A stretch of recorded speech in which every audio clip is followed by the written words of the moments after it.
प्रत्यक्ष में यह एक आरोप है और संशय के आधार पर उनको अरेस्ट किया गया है। अभी तक उन्होंने कोई ठोस सबूत न्यायालय में पेश नहीं किया गया। 8 महीने से हमारे एक साधक को उन्होंने अरेस्ट करके रखा है और न्यायालयीन प्रक्रिया के अनुसार 3 महीने के अंदर उनको चार्जशीट दाखिल करके आपको केस को आगे चलाना आवश्यक है। 8 महीने में अभी तक वो ना तो एक एविडेंस दे पाए, ना तो चार्जशीट दाखिल किया, और सरकार खुद स्टे ला के समय मांग रही है।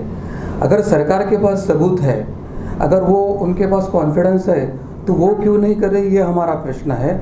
और वो बिना आरोप के, बिना सबूत के हमारे साधक को अरेस्ट करके संस्था का जो हनन कर रहे हैं, तो ये गलत कर रहे हैं।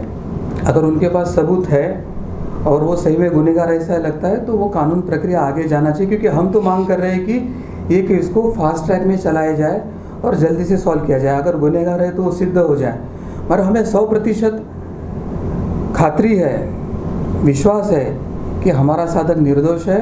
और जिस तरह से मडगांव बॉम्ब ब्लास्ट में हमारे साधक निर्दोष साबित हुए, उसी तरह से उसमें भी हम अग्नि परीक्षा देके अपना पवित्रता सिद्ध करेंगे।